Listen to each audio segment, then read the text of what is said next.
Un petit peu ce qu'on avait vu. Alors, d'abord, on avait posé des questions sur le passouk de Yom HaShmini. On ne va pas les répéter maintenant parce que de toute façon, on ne va pas avoir les réponses maintenant. Mais après, on avait dit que pour comprendre ça, il faut d'abord apporter ce que les maîtres disent en tout cas à vote.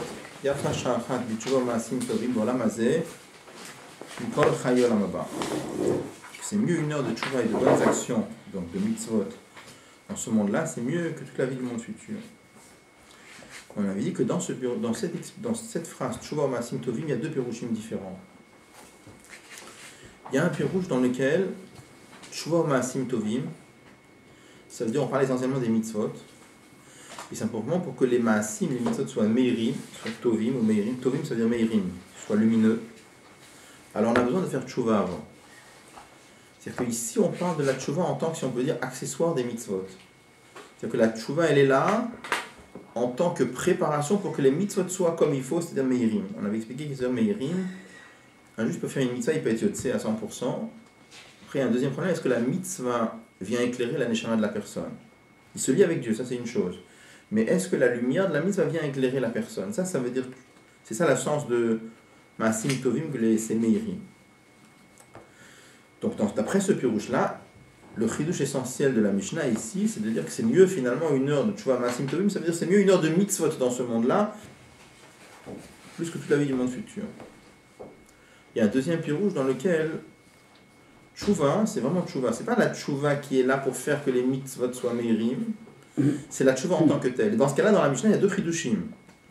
Pourquoi deux chidushim? D'après ce pirouche-là, on dit que c'est mieux une heure de tchouva dans ce monde-là que toute la vie du monde futur, et c'est mieux un moment de mitzvot dans ce monde-là que toute la vie du monde futur.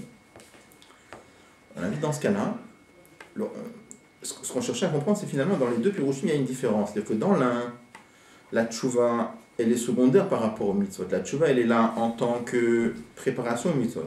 Pourquoi on la met en premier, tchouva ou maasim tovim? Parce qu'elle est là en tant que akdama. Dans le deuxième pirouche, la tchouva, c'est une chose en soi ici. Et pourquoi on la met en premier? Parce que la tchouva, c'est encore plus haut que les mitzvot. Alors, on voulait expliquer justement un petit peu la différence entre ces deux pirouchim-là. Un pirouche dans lequel la tchouva, si on peut dire, elle est un petit peu accessoire par rapport aux mitzvot. Elle est là juste pour faire que les mitzvot soient meirim. Mais un autre pirouche dans lequel la tchouva, c'est plus haut que les mitzvot. Alors, on a dit que pour comprendre cela, il faut expliquer que d'abord, les deux notions dont on parle ici, Tchouva ou Maasim Tovim, tous les deux c'est une affaire de tchouva. Pourquoi tous les deux c'est une affaire de tchouva? Tchouva, c'est clair. Mais Maasim Tovim aussi, quelque part, c'est une affaire de tchouva. Pourquoi? Parce que un des buts des mitzvot, il y a d'autres aspects dans les mitzvot, mais un des buts des mitzvot, c'était d'élever les étincelles de Kedusha qu'il y a dans le monde. Puisqu'on fait les étincelles, on fait les mitzvot, pour la grande majorité, avec des objets matériels, avec le Nefesh Abahamit, et que dans ces choses-là, il y a des étincelles de Kedusha qui sont éparpillées. Quand un juif utilise un objet matériel pour faire une mitzvah, il élève l'étincelle de Kedusha qu'il y avait. Donc, c'est-à-dire, il a élevé l'étincelle, c'est-à-dire ramener l'étincelle à son endroit. Ça, c'est tchouva. Tchouva, on avait dit, qu'est-ce que ça veut dire tchouva? Tchouva, ça veut dire ramener une chose à la place normale où elle devrait être. Il y a des choses qui ont quitté leur place normale, qui ont subi une certaine érida, et tchouva, ça veut dire qu'on doit les ramener. Alors, il y a la tchouva de la neshama, que la neshama d'un juif, des fois, elle est descendue dans une situation où elle ne devrait pas être. Et faire tchouva, ça veut dire, tchouva, la traduction de tchouva, c'est le retour. Faire tchouva, ça veut dire faire le retour, amener la neshama à la place où elle devrait être, et même plus haut que ça, comme on verra plus tard. Pareil pour les nitzutzot de Kedusha. Il y a la tchouva de la neshama et il y a la tchouva des nitzutzot. Finalement, on était arrivé à dire que les deux, tchouva ou maasim tovim, tous les deux, c'est une affaire de tchouva. Mais il y a tchouva de la neshama et il y a tchouva des nitzutzot. Et on voulait dire, ça c'était on n'a pas expliqué, mais on avait dit que ça c'était le plan. Enfin, on avait lancé l'idée qu'il voulait expliquer. C'est que les deux pirouchim, est-ce que la tchouva, elle est plus haute que les maasim tovim, ou bien est-ce que la tchouva, elle est secondaire par rapport aux maasim tovim? Ça va dépendre justement de ces deux sortes de tchouva. Parce qu'il y a, dans la tchouva de la neshama, il y a certains avantages par rapport à la tchouva des nitzutzot. Il y a d'autres choses dans la tchouva des nitzutzot, il y a des avantages par rapport à la tchouva de la neshama. Ça, c'était le résumé jusqu'au Perek Gimel. Alors après, qu'est-ce qu'on avait commencé à dire? On a dit que pour comprendre cela, il faut d'abord expliquer que dans la tchouva kepshuta, c'est-à-dire dans la notion de tchouva sur les averot, il y a plusieurs avantages, plusieurs inyanim. Le premier inyan, c'est que le tzimon, la soif de Dieu qu'il y a chez un Baal Tshuva, elle est beaucoup plus forte que la soif de Dieu d'un tzaddik. Pourquoi? Parce qu'un tzaddik, il est resté toujours dans la Kedusha. Donc il a soif de Dieu, il a envie de s'approcher de Dieu. Mais par contre, quelqu'un qui a goûté l'obscurité totale, c'est comme quelqu'un qui est dans le désert, il a une soif beaucoup plus intense que quelqu'un qui c'est juste, il lui manque un peu d'eau. C'est-à-dire que un Baal Tshuva, il a une sorte, quelqu'un qui a goûté, que Dieu préserve, qui était dans le mal et qui est tombé dans les clipotes, qui est tombé dans l'obscurité, il a une soif d'un de beaucoup plus intense. Ça, c'est un des avantages qu'il y a dans la voda de la Tshuva par rapport à la voda de Tzadikim. Un deuxième découverte, c'est que, étant donné qu'un Baal Tshuva, c'est quelqu'un qui était loin de Dieu, alors, quand il se rapproche, il y a un achat ruach chez HaKadosh Baruch Hu plus intense que quand c'est un tzaddik qui est en train de servir Dieu. Comme on avait donné l'exemple qui est marqué dans Tanya, vraiment Tanya c'est marqué pour autre chose, mais il le ramène ici, l'exemple d'un Ben Meler qui était Béchivia, le fils du roi qui était en prison, et là-bas il était aux travaux forcés. Le jour où le fils du roi il sort de sa prison et il retourne chez son père, il y a une simcha extraordinaire chez le père, beaucoup plus forte que quand le fils est à la maison. Donc la même chose aussi, quelqu'un qui fait tchouva et qui revient chez HaKadosh Baruch Hu, il y a un achat ruach beaucoup plus fort. Le troisième point, on avait dit que c'est la notion de, étant donné que la tchouva c'est lié à une affaire de diloua, de saute, on dit que les tzadikim sont des gens qui avancent de niveau en niveau. Mais un Baal Tshuva, c'est quelqu'un qui change complètement. Comme on avait cité un Rambam qui disait que quand quelqu'un fait Tshuva, il n'est plus la même personne. Ça, le Rambam, c'est un des biorim pour expliquer pourquoi les avérotes qu'il a fait, ça n'a plus de rapport avec lui. Parce que le Rambam, il dit c'est quelqu'un d'autre qui a fait c'est plus moi. Moi, je suis devenu quelqu'un d'autre maintenant. Donc, étant donné que c'est ce juif-là qui était tellement loin, et maintenant qu'il fait tchouva, il s'est complètement transformé. Alors c'est pour ça que le Rambam nous dit que maintenant il est devenu comme une nouvelle personne. Et puisque c'est une nouvelle personne, celui qui avait fait les avérotes avant, c'est quelqu'un d'autre, c'est plus lui. Donc ça c'est une affaire de tchouva. Ça c'est une affaire de chidouche. Et on avait dit que le chidouche, ça apporte aussi un très grand nachat ruach chez HaKadosh Baruch Hu. Et sur ça on avait cité il avait dit le hayir minyan de Tziporam Daberet. C'est quoi le lien de Tziporam Daberet? On a vu que c'est marqué dans les Mamorim de Chassidut que HaKadosh Baruch Hu a un achat ruach spécial de quelque chose qui est un chidouche. Un chidouche de quelque chose de nouveau. Qu'est-ce que c'est l'histoire de Tziporam Daberet? On a vu, c'est marqué dans les Mamorim de Chassidut que les rois dans le temps, quand ils s'ennuyaient, pour leur faire plaisir, on leur amenait un perroquet. Un perroquet c'était quelque chose d'étonnant, c'était pas quelque chose qui était très connu. Un oiseau qui parle, c'était pas quelque chose de très connu. Et ça faisait un achat ruach spécial chez le roi. Pourquoi? Parce que c'est quelque chose d'inconnu, quelque chose de nouveau. C'était pas, enfin maintenant on connaît, mais à l'époque c'était pas du tout quelque chose de connu. Comme c'était un chidouche, c'était pas quelque chose de connu, ça faisait un achat ruach spécial. De la même façon chez HaKadosh Baruch Hu, quelque chose de totalement nouveau, ça fait un achat ruach spécial. On va expliquer ce que ça veut dire. C'est à l'envers, c'est-à-dire toujours quand on explique un comportement d'HaKadosh Baruch Hu en expliquant à travers un machal d'un roi, c'est à l'envers. Il y a toute une sikha de Rabbi. C'est-à-dire, HaKadosh Baruch Hu a voulu avoir un achat ruach d'un chidouche. Pourquoi il a voulu? Parce qu'il a voulu, point. Et puisqu'il a voulu un chidouche, puisqu'il a voulu avoir un achat ruach d'un chidouche, ça va se refléter dans le monde par le fait que les rois matériels auront un achat ruach d'un chidouche. C'est que c'est pas qu'on explique le comportement d'HaKadosh Baruch Hu par les mlachim matériels, c'est à l'envers. Pourquoi c'est comme ça chez les mlachim en bas? Parce que c'est comme ça chez HaKadosh Baruch Hu. Alors pourquoi ça sert de parler du Melach? C'est juste une façon pour nous de déceler comment ça marche chez HaKadosh Baruch Hu. D'accord? HaKadosh Baruch Hu nous a donné dans le monde des indices qui nous permettent de savoir comment c'est chez lui. D'accord? Mais c'est pas qu'on explique avec ça. C'est juste parce qu'il a choisi. Bon.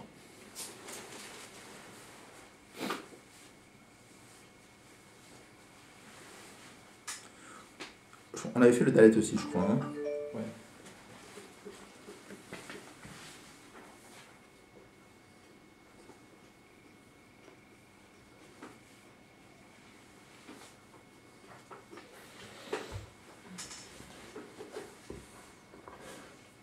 Excusez-moi, à quoi ça correspond la tchouva qui précède les mitzvot? Qui précède les mitzvot? Qu'ils soient plus meilleurs. Si la personne n'a pas fauté forcément. Dans les là-bas, il parle toute une avoda de ramener, avant de faire une mitzvah, il y a beaucoup de niveaux dans ça, mais il y a de ramener la neshama à un certain niveau de dvekout avec Akadosh Baruch Hu qui fait que quand il fait la mitzvah brille en lui. Même dans ça, il y a plusieurs. Pas une tchouva kipshuta. Ça peut être aussi ça peut être aussi. Pour celui qui n'a pas fauté, c'est celui qui a fauté, c'est sûr, mais ça peut être les deux. Ça peut être les deux.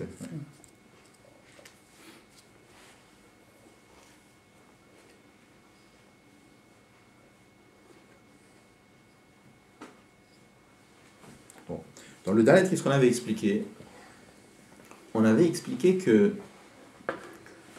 On a parlé de ces trois chidushim, ces trois ma'alot qu'il y a dans la tchouva. On parlait de tchouva kepshuta. Dans le paragraphe d'Aleph, on a expliqué qu'il y a les mêmes trois inyanim dans la tchouva des tzadikim. Bien que chez les tzadikim, il ne s'agit pas de tchouva sur des averot, mais il y a quand même un me'ein de cela aussi dans la tchouva des tzadikim. Parce qu'on avait dit que la neshama, elle est descendue dans ce monde-là pour devenir Baal Tchouva. Baal Tchouva. On avait dit que quand Akadosh Baruch Hu fait en sorte que la neshama d'un tzadik, elle descend dans l'amazé, alors même pour un tzadik qui a l'amour de Dieu et la crainte de Dieu, c'est aussi une très très grande irida de se trouver dans l'amazé. Pourquoi c'est une très grande irida? Parce qu'elle se trouve dans un corps matériel, elle se trouve dans un monde matériel, elle se trouve dans un système de Helem Vehester dans lequel Akadosh Baruch Hu est beaucoup plus voilé que quand elle est dans les monts Elionim. Et à cause de cela, il y a la Neshama, elle a exactement les mêmes trois Inyanim qu'avant. Le Inyan de Tsimaon. Tsimaon, c'est-à-dire que la Neshama d'un Tzadik, quand elle arrive dans l'Amazé, elle a une soif très très très intense de sortir des Akbalot de l'Amazé pour retrouver le niveau de Dvekout qu'elle avait, le niveau de Giloïd Akadosh Baruch Hu qu'elle avait avant. Après, on avait dit encore une autre chose aussi, qu'il y a un achatrouar spécial du fait que la Neshama, même la Neshama d'un Tzadik sort des Akbalot de l'Amazé, comme le lien exactement ce qu'on avait dit avant. Le Ben Meler qui était dans le Beit HaAsurim. Alors pour un tzaddik, même pour un tzaddik, il y a aussi un lien pareil de dire que la neshama elle est Beit HaAsurim, par le fait qu'elle est descendue, même qu'il n'y a pas le lien de Averot, mais le simple fait qu'elle se trouve dans un corps matériel, alors avec ça la neshama elle subit, si on peut dire, quand elle sort de ce matzav là, c'est aussi Yetziam Beit HaAsurim. Et à la fin, il y a aussi le lien de Chidush. C'est quoi le lien de Chidush? Parce qu'on a dit que la voda d'un tzaddik, c'est pas juste quelqu'un qui monte. On avait dit que c'était le lien de Assuramikan. Qu'est-ce que ça veut dire Assuramikan? Que chez un tzaddik, il y a cette madriga de remise en question totale et de s'élever à une madriga qui est chez l'Oberer. On avait amené que le Assuramikan, c'était Moshe Rabbeinu qui avait dit par rapport au buisson. Donc ça aussi, c'était le même inyan aussi de Chidush.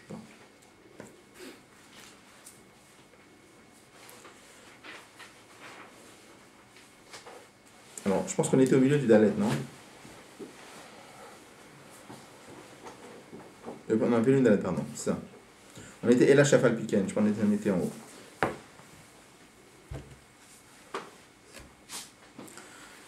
Il avait amené même à la fin du paragraphe, à la fin de la page Kouf Lamed-Vav, que le tzaddik, il est mitmarmer. Il est dans une très très grande amertume de sa situation et il veut monter plus haut. Ça c'est une façon de fridouche, c'est-à-dire que le niveau qu'il a après, c'est chez l'OBR par rapport au niveau qu'il avait avant. C'est ce qu'on avait vu ici. On va voir des finesses après là-dessus, mais ça c'est bon. Donc on était à Kouf Lamed Zayin. Je pense qu'on avait commencé même. On a fait le V, on s'est arrêté. On a fait le. On a fait le.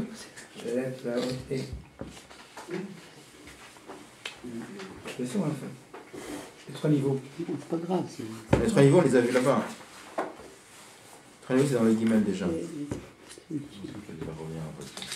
On va faire rapidement, on va prendre rapidement. On reprend Kouf Lamed Zayin en haut. Bon, elle a un chaf al piquet, il dit mais quand même. On avait quelques lignes, ça c'est sûr, je me rappelle, mais je pense que ça me fait tout venir. Mais étant donné que les paroles de nos maîtres ne sortent pas du pshat, le pshat simple est toujours vrai. Quand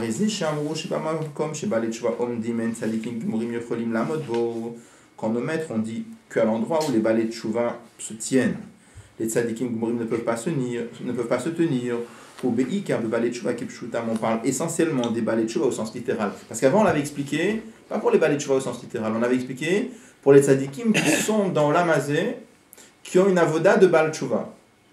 Et il a dit, étant donné que, comme on dit, de la même façon, on dit, donc on doit dire que ce mamar hazal, il est vrai essentiellement pour la notion de balai de Tshuva au sens littéral. On est en train de dire qu'il y a une élévation spécifique chez le Baal Tshuva au sens littéral, pas chez le Tzaddik une avoda de Baal Tshuva. Ou Bemal Atachi de Shibit Tshuva. De quoi on parle? On parle surtout de la notion de Chidush. Pourquoi? Là, il est en train d'analyser plus dans les détails, parce qu'on avait dit avant que dans le Tshuva, il y a 3 Nekudot. D'accord? Il y avait la Tshuva de Tsimaon, il y avait la Nekuda de Tsimaon, il y avait le Tsuva, la Nekuda de Yetzia Mibet Hashivya, le Kirouv. Et après, il y a la notion de Chidush. Donc il dit, là, il veut dire que quand on parle de la malade du Baal Tshuva Kepshuto, c'est surtout dans la notion de Chidush Mamash, pas sur les 2 premiers points, que sur le 3e. Pourquoi? Oui. De Bemala Tatsimaon, ou Bemala de Kirouv Shelachiru, parce que si tu parles de la notion de Tsimaon, de la soif, ou bien si tu parles de la malade qui rouvre la du rapprochement qui vient après l'éloignement, il n'y a pas de tellement grande différence entre la soif telle qu'elle est chez un Baal Tshuva et la soif telle qu'elle est chez un Tzadik, parce que la soif qui est chez un Baal Tshuva, on a dit, elle est due à quoi? Elle est due au fait qu'il était dans les clipotes. Chez un Tzadik, il n'y a pas d'affaire de clipotes, donc c'est pas la même soif. Mais il dit, mais c'est quoi la soif qu'il a? C'est la soif qu'il est quand même dans l'amazé, c'est quand même un Helen Vester terrible pour lui. Oui, il dit pas qu'il n'y a pas de différence, il n'y a pas de kolkar.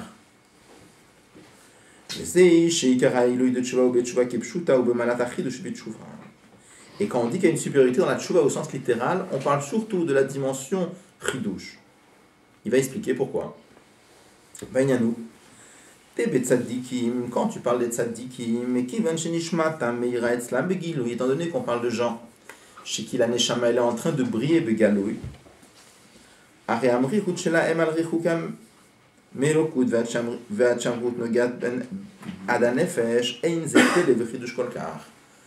quand ils sont amers du fait qu'ils n'ont pas le même niveau de dévoilement qu'avant.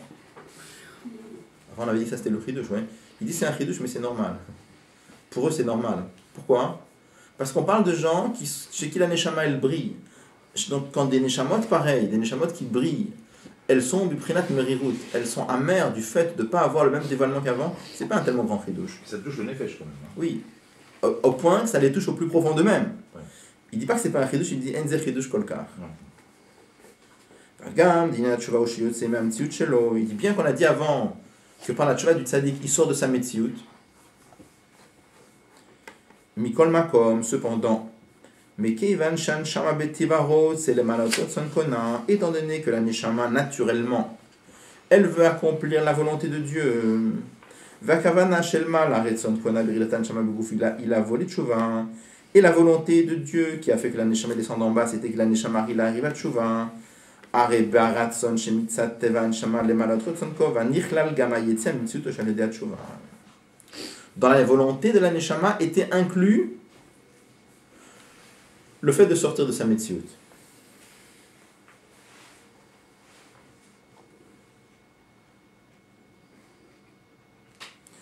Ça veut dire quoi? Qu'est-ce que ça veut dire quand on dit qu'il y a un tzaddik? La tchoua d'un tzaddik qui est dans l'amazé, il veut complètement sortir de sa madriga, il veut complètement sortir de son ego. On ne parle pas d'un ego de klipa, on parle de l'ego de gdusha. A priori, on peut dire que ça c'est un chidouche. Ça c'est un chidouche. Là, il ne parle pas d'un niveau de chidouche, il est en premier niveau, de Timaon. Non, là il parle du... Il dit... Là il veut expliquer. Il veut expliquer que l'essentiel du chidouche, c'est pas dans la voda des tzadikim, oui. C'est dans la voda du Baal Tshuva. Alors il explique pourquoi. Il dit parce que même le lien de Asura Mikan dont on a parlé avant, comment on avait expliqué la notion de chidouche tout à l'heure chez le tzaddik? C'était l'amrirout qui... Pourquoi amrirout? Parce que quand quelqu'un il est du prinat amrirout, il sort de sa metziut. Donc on peut dire a priori c'est un chidouche. Mais il dit étant donné qu'un tzaddik, c'est quelqu'un qui naturellement dans sa neshama, il veut accomplir le ratson d'Akadosh Baruch Hu. Et que dans le programme divin était inclus le fait que la neshama elle doit descendre dans ce monde-là pour devenir Baal Tshuva. Donc sa volonté dans sa volonté était inclus le fait de devenir Baal Tshuva. Donc quand il devient Baal Tshuva et qu'il sort de sa Metziut, c'était inclus dans la Metziut de sa neshama de sortir de sa Metziut. Donc c'est pas un vrai chidouche. Mais il est marguiche, ce Inyan, il est marguiche, Que- le sadique, il est marguiche, ce Inyan, que dans sa neshama, c'est imprimé cette idée de vouloir sortir de sa métier. Prenez la note, prenez la note en bas, la note 45. Il dit בדוגמת המבואר בדיבור המתחיל והיה עקב סעיפי בעניין המסירות נפש דאף שעניין המסירות נפש הוא ביטול בתכלית מכל מקום מכיוון שזהו טבע הנשמה אין זה חידוש כל כך. On avait appris ce moment, je ne sais pas si vous vous rappelez. Qu'est-ce qu'il dit là-bas? Il dit comme ça. C'est marqué dans Tanya, dans Tanya, Pérec 19, comment c'est marqué là-bas, que la neshama d'un juif, sa nature, elle est comparée à une flamme. De la même façon que la flamme, elle veut monter sans arrêt vers le haut, de la même façon, la neshama d'un juif, elle veut sans arrêt monter vers Akadosh Baruch Hu et s'englober, s'inclure dans Akadosh Baruch Hu. Bien que si la neshama quitte ce monde-là et qu'elle s'englobe dans Akadosh Baruch Hu, elle perd son ego. Je ne parle pas de l'ego du Nefesh Abahamit, d'accord? On parle ici de l'ego de l'ego du Gdusha. On a du mal à comprendre ce que c'est, mais en tout cas, c'est quelque chose de très très fin. Mais elle perd son individualité. Elle s'englobe complètement dans Akadosh Baruch Hu. Là-bas, elle arrête d'exister en tant qu'elle-même. Elle est complètement fondue dans Akadosh Baruch Hu. C'est marqué que Mikol Makom, ça c'est comme ça la Neshama elle veut. Donc d'un côté, quand la Neshama elle sort de sa Metziut et qu'elle s'englobe dans Akadosh Baruch Hu, d'un côté c'est un chidouche. Parce qu'elle sort de sa Metziut. Sortir de sa Metziut, c'est un chidouche énorme. Mais il dit, mais comme c'est naturel dans la Neshama de vouloir sortir de sa Metziut pour s'englober dans Akadosh Baruch Hu, c'est pas ça le plus grand chidouche encore. C'est ça qu'il dit. D'accord? Merci. Au niveau de Tzadik, justement, le fait d'être dans ce monde-là, c'est pas la Kedusha à ce niveau. Pour nous, ce n'est pas la Kedusha, mais pour lui-même, puisque si on élève justement les étincelles qui est dans ce monde, c'est que quelque part, c'est ce qui manque de Kedusha au Tzadik. Hein. Et pourquoi donc il a pas envie de faire ça? Il y a deux choses. C'est marqué qu'un juif il est tout le temps dans une situation de Ratso Veshuv. Dans Ratso Veshuv, d'un côté, la Neshama en elle-même, sa nature, c'est qu'elle n'a pas du tout envie de rester dans l'Akbalot, dans la Mazé. Elle a envie complètement de sortir. Et quand un juif monte, finalement, il arrive à ressentir que la volonté d'Akadosh Baruch Hu, c'est qu'on soit dans ce monde-là pour faire Torah et Mitzvot. Alors à ce moment-là, il a un mouvement de chouv, un mouvement de retour dans les limites du monde. Et toute la vie d'un juif, comme ça, c'est un mouvement d'élévation et de retour, dans Ratso Veshuv. Parce que ce monde-là, c'est aussi Akadosh Baruch Hu, ce monde-là. Le monde, c'est pas Akadosh Baruch Hu. Le monde, c'est une créature d'Akadosh Baruch Hu. Oui. C'est pas pareil. Et c'est un monde, comme on verra plus tard, c'est un monde dans lequel Akadosh Baruch Hu est complètement voilé. Pour la Neshama, c'est très difficile à supporter. Enfin, nous, on supporte parce que ça nous paraît normal. Je veux dire que chez quelqu'un chez qui la Neshama, elle brille, vivre dans un endroit dans lequel Akadosh Baruch Hu est complètement voilé, c'est très difficile à supporter. On ne peut pas imaginer pour nous. Mais on parle de gens qui sont d'un autre niveau. D'accord? Mais si parmi cette Teva d'Aneshama, c'est Mamash imprimé là-bas sur Teva qu'il doit sortir de sa Metziut, ce lien de Miserut Nefesh. Comment il veut dire que cette Miregout, elle va toucher de ses Nefesh? C'est les mettre ou c'est pas mettre ces Miregout? Parce qu'il doit le sentir quand même, le tzaddik, ce niveau-là. Bien sûr, ils le sont. Et comment il peut avoir une Miregout qui touche à Etsem Nefesh? Comment ça marche là? Avec ça, il y a une contradiction. Ou alors c'est pas émettre. Non, Cette Miregout, est-ce que cette Miregout, elle est émettre chez le tzaddik? Bien sûr, elle est Ad Nefesh. Bien sûr, c'est le Mais une Miregout de quoi? Parce que c'est son Teva d'être comme ça. Merirout d'être dans ce matzav où il est enfermé dans un gouffre gashmi. Ça le touche le plus profond de lui-même.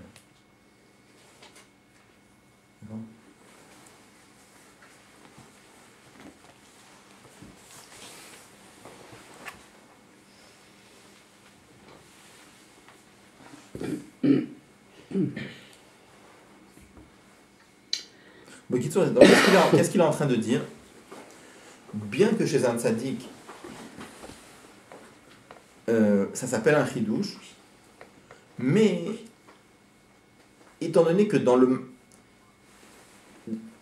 c'est un chidouche, mais étant donné que ce chidouche, il était déjà inclus potentiellement dans lui-même, alors c'est pas un chidouche aussi fort que chez le vrai Baal Tshuva.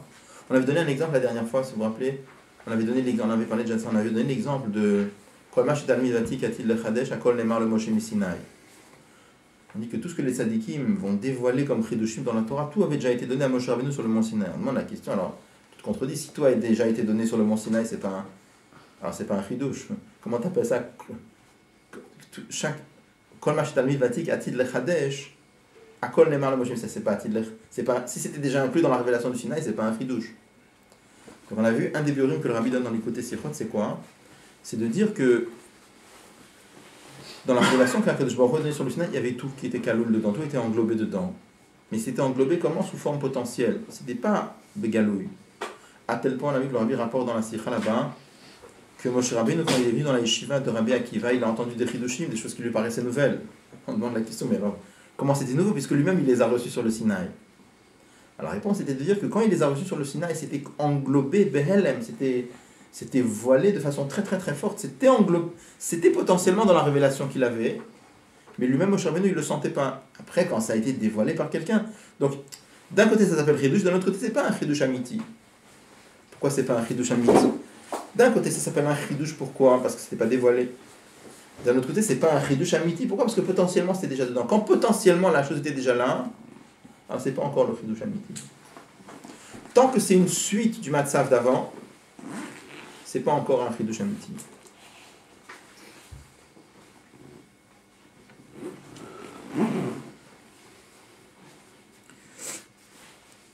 Alors, par contre, quand on parle d'un vrai Baal Tshuva, c'est-à-dire d'un juif qui était très très loin, et un juif qui était loin de Torah et Mitzvot.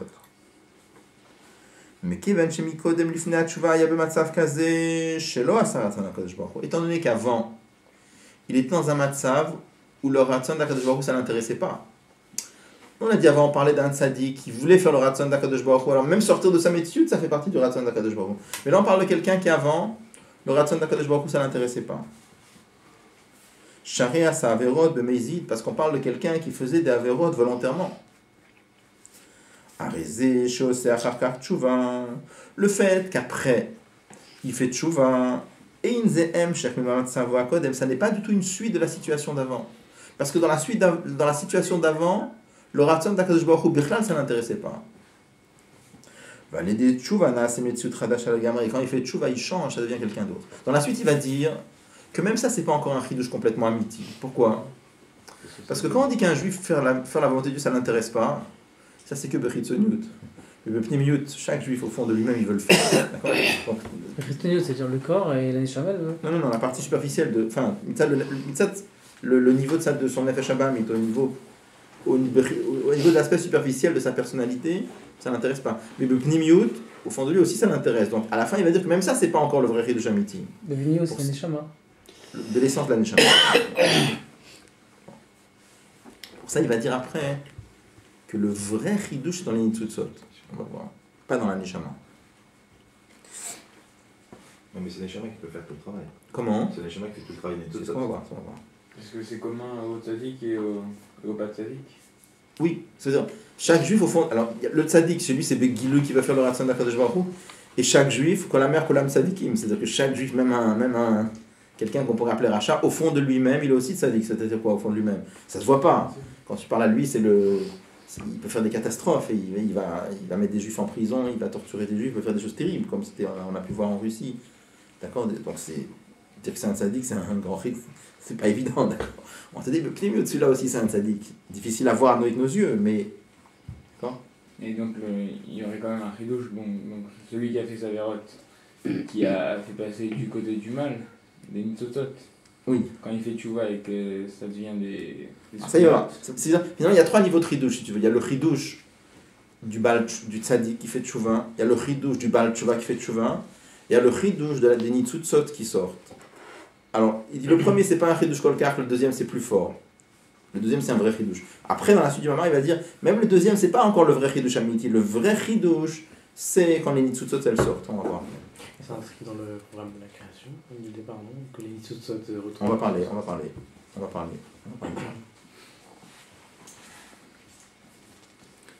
Alors, והנה שלוש העניינים הנ"ל הם גם בתשובה דהשבת הניצוצות. les 3 points qu'on avait expliqués tout à l'heure, on les a expliqués dans la tchouva, dans la tchouva en général, et on a expliqué chez les deux, chez le Baal Tchouva et chez le Tzadik. Il dit ça existe aussi dans la tchouva de Nitzutzot, chez Bidvarim Agashmim, qu'il y a dans les choses matérielles. L'imkoram, qui c'est Nitzutzot qui retournent dans leur source. Chez Gambi Tchouvazu, Yesh Dugma Shloshayam, dans le retour des étincelles de Gdusha, il y a aussi une dogma, une correspondance, un exemple de ces 3 choses-là. Comment cela? Aleph, premièrement, Atzima onvatshuka de nitzutzot, mitzat shosham lalot meridatam, velachzor le shosham. Il y a la soif des nitzutzot de retourner à leur source. Il dit mitzat shosham, je ne sais pas exactement ce que ça veut dire mitzat shosham. Tout. Hein? Il y a de tout. C'est dans tout. Enfin, c'est sûr, mitzat shosham. Mais bon, on va réfléchir, j'ai un petit doute sur le. Qu'est-ce que ça veut dire mitzat shosham? La soif. C'est pas Timon, ça, c'est les. Oui, Timon et Tchouka, c'est 2 sortes de choses. Il y a certainement une différence entre les deux, mais je ne saurais pas dire quelle est la différence entre Timon et Tchouka. Pardon. Actuellement, elle est dans le Gashmi. Et Oui. par rapport à son Shoresh, c'est une grande souffrance pour elle. Mitzat Shorsham, c'est-à-dire par rapport à quelque chose. Ouais. On peut dire ce chat-là, mais j'ai un petit doute quand même. J'ai un petit doute. Oui. Donc là, l'autre mérida, Tambalazor le Shorsham, de sortir, de monter de leur Yerida et de retourner dans leur source. Al-Derech, Maim Tartonim, Bochim, comme on trouve dans le Midrash, où on nous dit que les eaux d'en bas, elles sont en train de pleurer, en disant Anan Ba'inan le Me'evekadamal, car nous voulons être devant le roi. C'est marqué que quand Dieu a fait le Rakia, dans Bereshit, quand il a fait le Rakia, une étendue, il a fait une séparation entre les eaux d'en haut et les eaux d'en bas. Et c'est marqué dans le Zohar que les eaux d'en bas, elles pleurent. Et elles veulent. Elles pleurent de la séparation et elles veulent. Elles disent nous, on aurait voulu être devant Akadosh Baruch Hu. Là, le Midrash il dit que pour ça, Dieu leur a dit qu'on va les verser sur le Misbéach.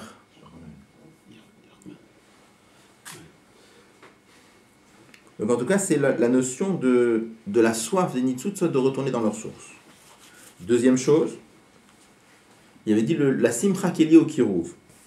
God est la simcha shenase mehalat hanitzutzot vechazratam limkoram lachei shenitrachaku. La grande simcha chez Akadosh Baruch Hu du fait que des Nitzutzot qui étaient tombés très bas reviennent dans leur source. Comme on l'avait dit tout à l'heure.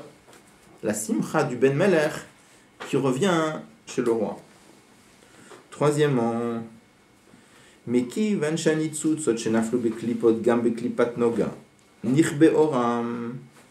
Et étant donné que les étincelles qui sont descendues dans les clipotes, même klipat noga, pas seulement dans les clipotes atmeot, même klipat noga. C'est bizarre ce gamme. Oui. C'est très bizarre le gamme. Tu es d'accord que le gamme n'est pas normal? On va voir tout de suite. C'est un problème. Parce que le problème c'est qu'il ne parle pas de klipat noga dans le Hama. Là tu vas dire ça, il ne parle pas de klipat noga. Oui, c'est clair. Alors pourquoi il y a gamme?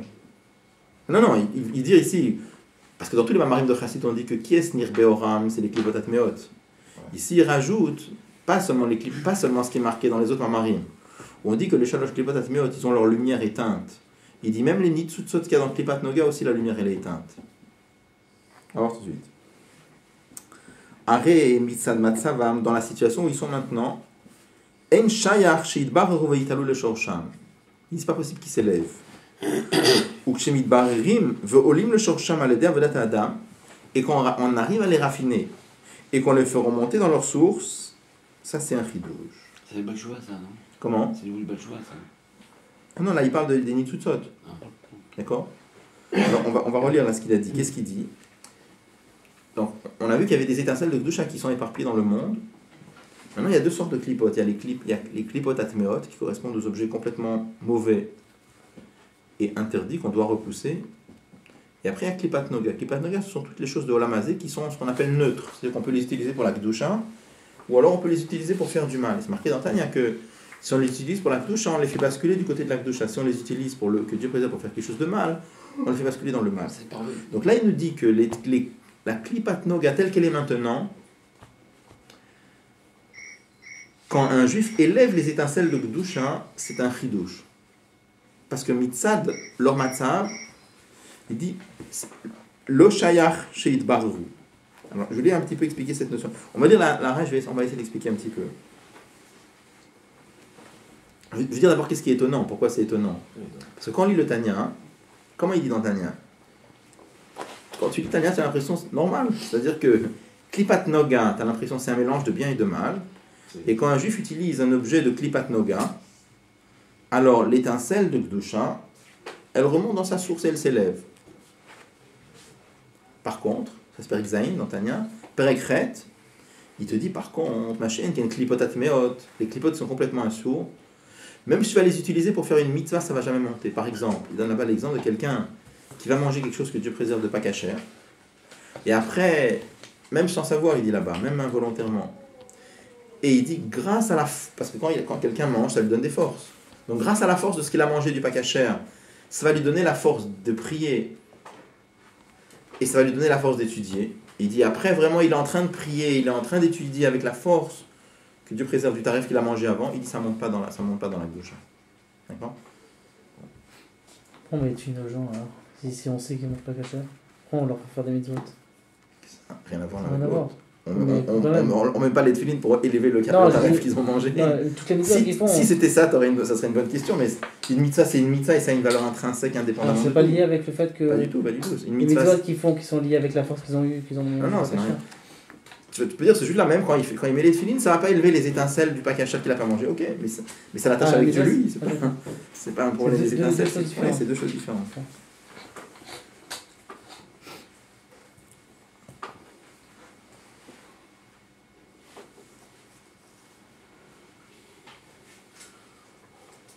Alors, prenez une seconde la note 49.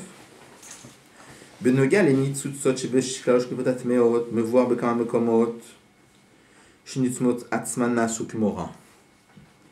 Quand on parle des étincelles qu'il y a dans les klipotat meot, c'est marqué dans plusieurs endroits de Chassidut que les étincelles de Gdusha, elles deviennent comme du mal. Il dit aval ein zeshach lekan, mais c'est pas de ça qu'on parle ici.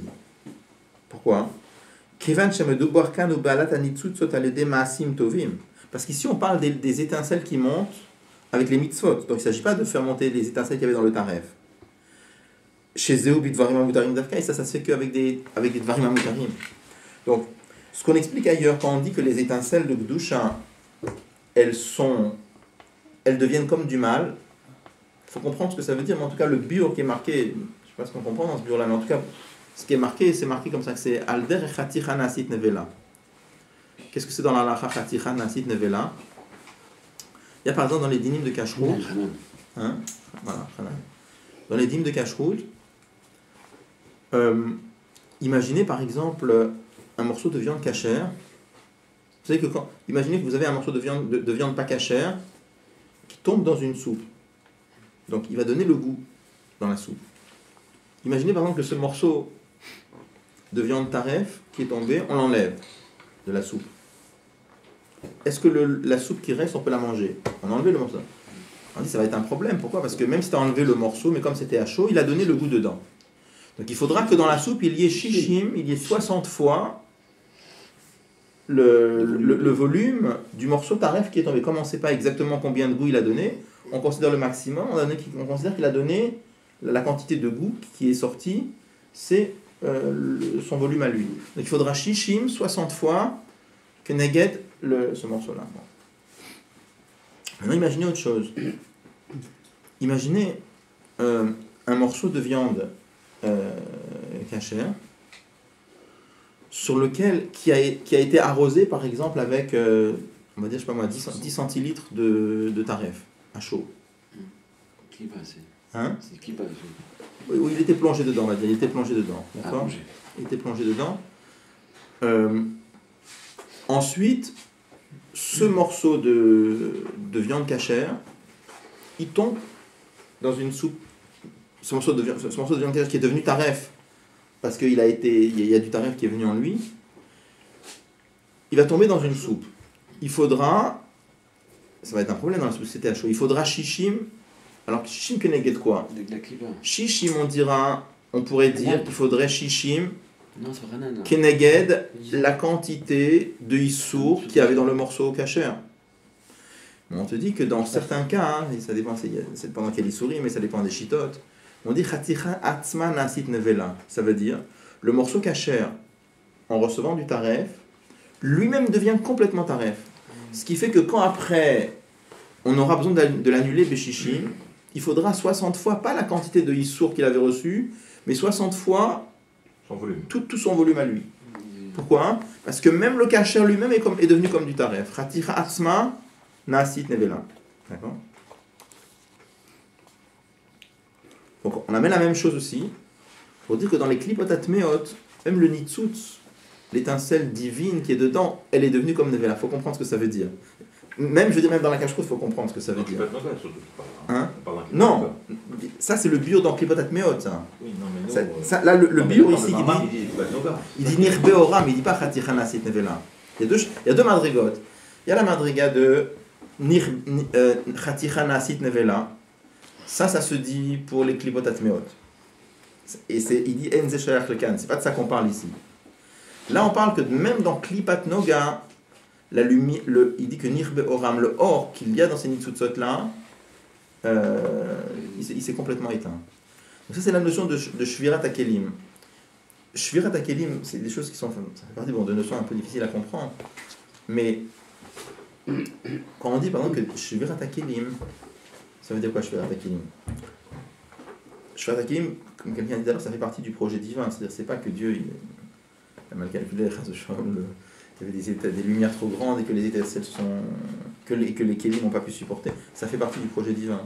C'est-à-dire qu'il y a une façon dans laquelle HaKadosh Baruch Hu veut procéder par un système de tzimtzum. Il voit la lumière. Et des fois, on utilise une parsa, c'est un voile encore plus fort. Il y a des fois, HaKadosh Baruch Hu utilise un système de shvira. C'est que la chose, elle tombe complètement de madrega. C'est une grida complète. C'est un tzimtzum encore plus fort, si on peut dire. Donc ça, c'est la notion de nirbe oram. Alors, et là, il nous dit que quand on ramène ces nitzutzot, il dit ça, c'est un chidouche. Alors, pourquoi c'est un chidouche? Parce que nirbe oram. Alors, on va voir l'exemple qu'il donne. Il dit, prenez la note en bas, la note 51.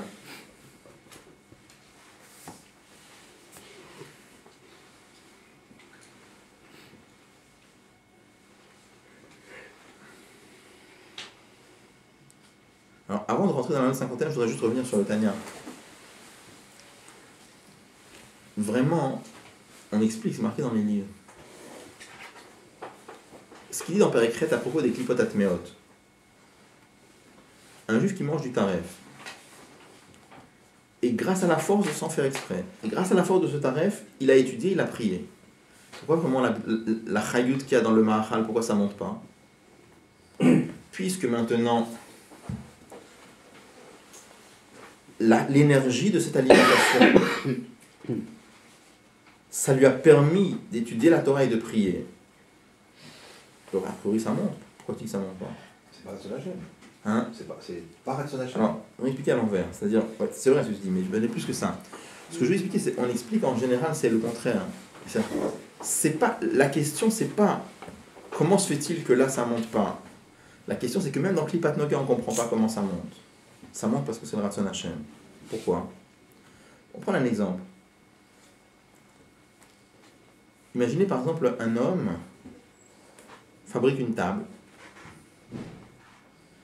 Et sur cette table, donc la table c'est du minéral, d'accord, c'est du domaine. Du plastique, du bois, c'est du sommaire, mais c'est du sommaire qui est devenu comme du domaine. Et il utilise de cette table-là pour écrire des chidushim de Torah. D'accord? Donc il utilise du domaine. Et ce domaine-là, il écrit avec ça un sechel amok me'od. Il écrit un sechel, des svarot très profond. Est-ce que je peux dire, je ne parle pas mitzad l'ashkafa de Torah, je ne parle pas mitzad de que c'est maintenant, grâce à ça, il a fait une mitzad, je ne parle pas de ça, d'accord? Je parle au niveau humain. Imaginons, il a écrit des chidushim en mathématiques, l'avdil. Est-ce que tu vas dire, comme la table, elle a servi à quelque chose de plus auquel, elle a servi à écrire un Dvar Sechel très profond, elle monte. Est-ce qu'on peut dire une chose pareille? Non. Est-ce que dans la table, est-ce que la table elle est devenue, qui était complètement gashmi, est-ce que maintenant la table est devenue un peu rouhani? Non. En vrai, oui, un bureau d'un grand écrivain, il a une trachivie particulière. Mais il a une tragédie par rapport au sentiment que les gens ils donnent à l'écrivain, ou un truc, mais l'objet lui-même, il n'a rien. C'est quelque chose d'historique. Hein. Mais je veux dire, est-ce que tu vas dire, la table c'était du domaine, et comme tu as écrit un Dvar Sechel dessus, elle est devenue un peu sirlite, ou elle est devenue un peu rouhanite, la table? Pas du tout. Donc, le fait qu'un juif prend un objet qui est Klipat Noga, et il l'utilise pour faire une mitzvah. Dire que la chose elle l'utilise, c'est pas un esber sikhli, ce que je veux dire. C'est juste parce que c'est le ratson d'Akadosh Baruch Hu. Oui. Non, pourquoi je dis ça? Ça fait la question plus petite, c'est-à-dire, nous on a la question, toujours quand on lit le Père Italien, on dit, mais on comprend pas pourquoi le monsieur qui mange, puis tu présentes du tarif et qui après il prie, pourquoi ça va pas monter? On dit, ça monte pas. La question c'est pas pourquoi là-bas ça monte pas, la question c'est à l'envers, c'est même quand il mange du kasher, tu comprends pas pourquoi ça monte. C'est ça que je veux dire. Et le noga, il y a quand même si c'est pas du or, mais s'il y a du or quand même. Il y a du noga, c'est or. Pourquoi tu. Là-dedans, je sais qu'il n'y a pas de or là-bas. Mais il te dit ici que la lumière, elle est éteinte, ça ne brille pas. Mais c'est-à-dire quoi? Les BTM, elle a un potentiel de pouvoir briller. Dans le là-bas, elle n'a aucun potentiel. C'est vrai que c'est à sourd. On va en parler. C'est délivrable. Alors ça, on va en parler. Mais dans le matin, tel que c'est maintenant, il dit c'est Nirbe Oram. On a du mal à comprendre qu'est-ce que ça veut dire, parce qu'on parle de choses rouhanites, Nirbe Oram, alors on en parle à travers des notions matérielles. C'est sûr qu'on a du mal à comprendre exactement ce que ça veut dire. D'accord? La différence entre la table et puis une branche de palmier. Il a pris une branche de palmier, il a fait un oublage, et puis il va élever la branche de palmier parce qu'il a fait une mitzvah. Quelqu'un qui écrit sur la table. Parce que c'est le Ratzon Hashem. Okay, là, je parle pas de Ratzon Hashem. Non, imagine un mathématicien qui fabrique une table, après il écrit des chidushim de mathématiques sur la table. Est-ce que tu vas dire, la table elle est montée de niveau maintenant? Comme la table elle a participé à écrire du sechel, et le sechel c'est la mala de l'homme. Donc la table elle est plus aussi gashmite qu'avant. Est-ce que tu vas dire un truc pareil? Il n'y a pas de d'accord. Non, mais dans la doucha, oui. Dans la doucha, oui, parce que c'est le Ratzon d'Akadosh Baruch Hu. Non, ce que je veux dire, parce qu'on s'imagine, ce que j'ai voulu enlever, c'est que toujours dans notre tête, on s'imagine que c'est complètement circlé, le bio, comment ça monte. On a l'habitude, à force comme on est habitué à ce qui est marqué dans Tanya, donc on s'imagine, Klipat Noga, c'est normal. Mais après, ça te fait une question, comment ça monte dans Klipotat Noga? Je veux dire, c'est à l'envers. Il n'y a aucune raison, même dans Klipat Noga, il n'y a aucune raison que ça monte. La seule raison pourquoi ça monte dans Klipat Noga, c'est parce que c'est le Ratzon d'Akadosh Baruch Hu. Mais dans Klipat Noga, il n'y a aucune raison pour que ça monte. Tu pourrais poser la même question sur le doucha, même sur les tefilines. Pourquoi veux-tu que les tefilines se douchent? La même question. Il n'est pas soumis aussi. Il n'est pas ni de face dans les liens des tefilines. C'est clair. Bien sûr, partout.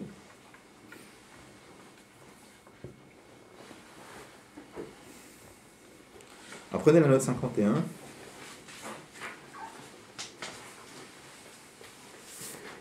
Il dit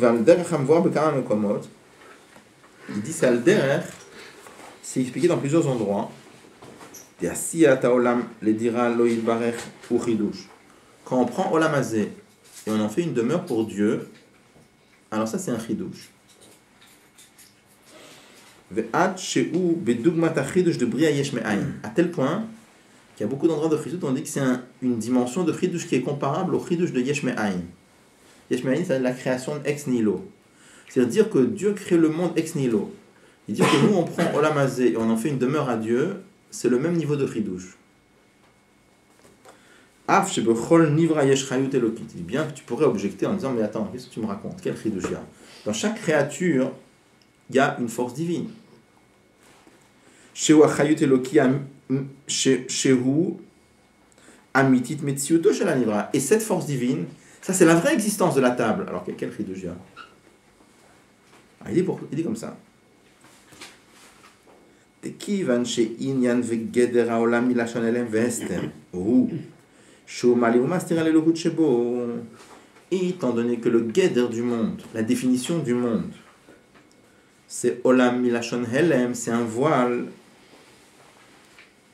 Shomali umastir alelokut shebo. La chen ze shemitgale bo achayut elokit shebo chidouche. Quand la lumière divine brille dans lui, ça c'est un chidouche. C'est des mots très profonds ce qu'il dit ici. Mais il est mastir simplement. Mais c'est son guéder. Ça veut dire, le fait d'être mastir, c'est pas d'avoir nosaf alav. Ça c'est son guéder. Prendre un exemple.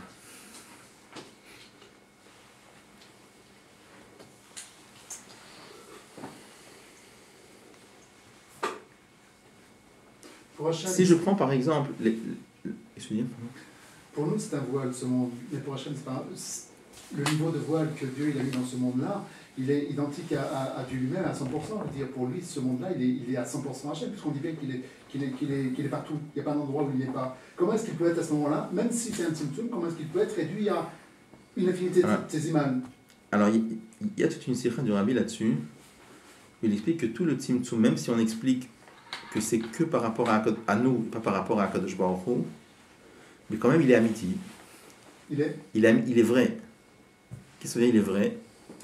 Parce que vous voyez, il y a toute une série où le Rabbi parle, par exemple, sur le fait que quand un juge, par exemple, prend un parchemin, aucune ketoucha dans le parchemin, d'accord? Et il le prend, il fait une paire de tefillin ou une mezouza ou un sefer Torah avec ça. Ça devient quelque chose de kadosh, d'accord? C'est-à-dire quoi, quelque chose de kadosh? Il y a la kedusha d'Akadosh Baruch Hu qui brille dedans, ok? Avant ça, non. Mais le Rabbi demande, mais Akadosh Baruch Hu, il est partout. Même avant tes mitzvot, avant que tu fasses un sefer Torah. Donc ça change quoi avant et après? Avant, il y avait Akadosh Baruch Hu, après, il y a Akadosh Baruch Hu. Donc tu vas dire que ça change, c'est que par rapport à toi. Donc Rabbi demande, il dit, ça pose un problème énorme. Ça voudrait dire que tout Torah et mitzvot, en vérité, ça change rien. C'est juste dans la perception de l'homme. Rabbi dit, Chas Shalom de dire une chose pareille. Rabbi veut dire que Torah et mitzvot, ça fait un vrai chidouche. Ah, et comment ça marche? Puisque le tzimtzum, il est que pour nous. Donc pour ça, le Rabbi dit, Yesh metziut la tzimtzum. Le tzimtzum, c'est quelque chose de vrai, même si c'est que pour nous, mais c'est vrai. Exemple qu'il donne. Il dit, c'est comme par exemple, l'exemple qu'on amène toujours en Chassidut pour l'exemple du Pardes. Quand il veut parler des sphirotes, il amène l'exemple quand on prend des verres, qu'on met de l'eau dedans. Quand tu prends de l'eau qui est transparente et que tu la mets dans un verre qui est rouge, elle apparaît rouge. Quand tu la mets dans un verre qui est bleu, elle apparaît bleue. Justement, une question, l'eau, elle est vraiment devenue bleue, rouge, ou elle est restée transparente? A priori, l'eau, elle est restée transparente. C'est ça que le Pardes, il veut dire là-bas. Pourquoi parce que le Pardes, il amène ça pour dire que la lumière d'Hachem, quand elle s'habille dans les séphirotes, elle ne change pas. D'accord? C'est-à-dire que quand la lumière d'Hachem, elle s'habille dans la sphira de Chesed, nous, on la voit sous forme de Chesed, mais elle ne change pas. Quand elle s'habille dans la sphira de Gvura, la lumière d'Hachem prend une teinte de sévérité, en vérité, elle ne change pas. Il prend l'exemple de l'eau. Donc le Rabbi demande, donc ça veut dire quoi? Ça veut dire que le monsieur qui voit l'eau rouge, il voit juste ou il voit faux? Faux. Hein? Le Rabbi explique qu'il voit juste. Pourquoi? Le Rabbi explique que c'est comme si tu disais que dans l'eau, il y a deux yachassim, il y a deux points de vue. Il y a l'eau telle qu'elle est par rapport à elle-même, et il y a l'eau telle qu'elle est dans le monde de celui qui regarde. L'eau par rapport à elle-même, elle est restée transparente. L'eau dans le monde, de l'autre côté du filtre, elle est vraiment rouge, l'eau. Pourquoi elle est vraiment rouge, l'eau? Pourquoi on la voit rouge? Comment on voit les choses? Les objets envoient des rayons dans notre œil, et notre rétine capte les rayons lumineux. Cette eau-là, comme il y a un filtre rouge, ça laisse pas passer toutes les longueurs d'onde, ça laisse passer que la longueur d'onde rouge. Donc pratiquement, cette eau-là, elle envoie dans ton œil que de la longueur d'onde rouge. À cause du filtre, on est d'accord, mais elle envoie dans ton œil que du rouge. Donc c'est amiti. Mais c'est comme si on disait, il y avait deux yachassim, il y a deux mondes, il y a deux côtés. Il y a le côté de l'eau elle-même, telle qu'elle est au-dessus du Kéli, elle est restée transparente. Par rapport à celui qui regarde, elle est rouge, et c'est pas une illusion d'optique, c'est amiti. Donc le Rabbi explique la même chose. Quand nous, on vient, on te dit que pour nous, le parchemin, avant que tu fasses la mitzvah, il est chol. Alors c'est pas une illusion d'optique, il est vraiment chol. Et quand tu viens, après, t'en fais un sefer Torah ou une mezouza, ça devient kadosh. Tu peux dire, du côté d'Akadosh Baruch Hu, ça n'a rien changé, ok. Mais pour nous, ça change complètement. Donc quand on dit maintenant que Dieu a voulu avoir une dira betartonim, c'est Akadosh Baruch Hu a voulu avoir une dira dans un tartonim qui est tartonim par rapport à nous. Ça change le pshat, mais par contre, c'est très... D'accord? Donc vous en expliquant le machal du Pardes, il n'est pas exact, parce que déjà on le voit qu'il y a une coloration en fonction des sphirotes. Pas qu'il n'est pas exact, c'est qu'il faut compléter. Il est exact, mais il faut compléter. On dit qu'il y a un tsur déjà dans le... Mais il faut comprendre qu'est-ce que ça veut dire le tsur là-bas. Le tsur, c'est quoi? Le fait même que l'eau, elle puisse être teintée par un filtre, c'est-à-dire qu'elle a une chakout avec ça. D'accord? Pratiquement, tu peux... C'est pas amiti. Quoi, c'est pas amiti? C'est ça que je pensais. C'est pas amiti. Qu'est-ce qui est pas amiti? La vision que tu Mais as. sinon, on a des visions. Il y a un filtre sur le Mais filtre. maître, c'est pas ça. C'est diminué, c'est justement de filtrer. C'est pas diminué, c'est amiti. Pratiquement, de l'autre côté du fil, il n'y a que des longueurs d'onde rouges. pas rouge l'eau. Donc tu pourrais dire comme ça que l'eau elle-même, qui était transparente, ça veut dire elle avait déjà potentiellement toutes les longueurs d'onde déjà en elle. le rouge. Ouais, d'accord. On peut Et, dire toutes les mitzvot qu'on fait pas qui sont un filtre, parce que la personne ne va pas faire les mitzvot, c'est son ultra lui. Pour lui, c'est vrai de ne pas faire les mitzvot. C'est vrai, On c'est-à-dire. peut dire ça également. J'ai pas compris. Les personnes qui a un filtre justement de ne pas faire les mitzvot. Donc, Qui il a un filtre de pas faire les mitzvot? Il a un Yetzara qui empêche de faire les mitzvot. Son filtre sera de ne pas faire les mitzvot. C'est quoi son filtre? C'est le Yetzara qui fait. Là, je parle d'un filtre qui était voulu par Akadosh Baruch Hu. Quand je parle des Sphirot, c'est un filtre qui est voulu par Akadosh Baruch Hu. Là, le Yetzara, c'est le contraire. Akadosh Baruch Hu nous a donné un Yetzara volontairement et pour qu'on le casse. Donc c'est une autre histoire complètement. Pas pour qu'on l'écoute. C'est quoi? Non, c'est le problème de Shrem et Machel Mané, c'est qu'en fait, il faut comprendre ce fil, c'est l'eau-goutte. C'est pour ça que si tu comprends ça, tu comprends mieux l'Inyan. Parce que même ce fil, c'est l'eau-goutte. Ok. Quand tu comprends ça, tu comprends mieux que ça émette. Et quand tu as donc ça vide, c'est Ritsoni. Donc, je n'ai pas rien à voir avec ce filtre. C'est l'eau-goutte, ce filtre. C'est de lui-même aussi. Oui, mais l'eau, elle est pas l'eau là. Non, tu as compris, c'est pour ça qu'il y a deux racines, comme il dit. Il y a deux points de vue. Mais non. Le filtre, c'est l'eau-goutte. Mais non. C'est le Shem Elohim. Il n'y a pas de racine de C'est le Shem Elohim. Il faut comprendre, le filtre, c'est le Shem Elohim. Et le Shem Havayé, c'est l'eau transparente. Voilà. Tu veux dire que c'est pas émettre? Bien sûr que c'est émettre. Non, il faut émettre. On reçoit les choses du Shem Elohim, c'est émettre. C'est pas émettre. Alors, bon, avec tout ça, on n'a pas expliqué la hara ici encore. Parce que là, qu'est-ce qu'on veut expliquer?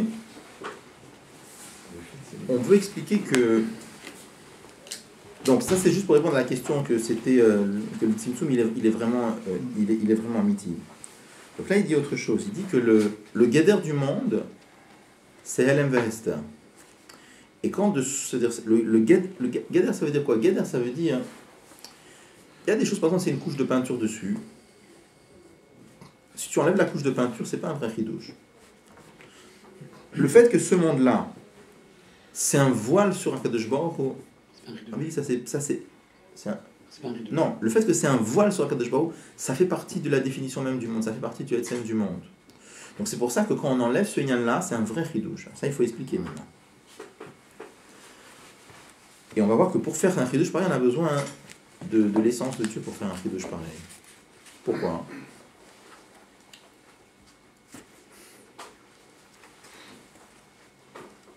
Si par exemple je vous dis quelque chose, je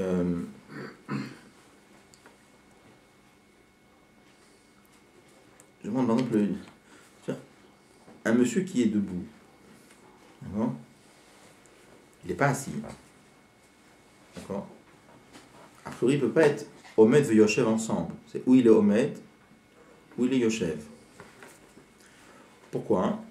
Parce que quand je te dis que quelqu'un, il est Omed, dans le fait d'être Omed, est inclus le fait qu'il n'est pas Yoshev en même temps. Mais ça reste quand même deux choses. C'est-à-dire, est-ce que je peux dire, tu sais qu'est-ce que c'est que la définition de Omed? C'est pas Yoshev, est-ce que je peux dire ça? C'est pas ça. Être Omed, c'est être Omed, il a une définition à part.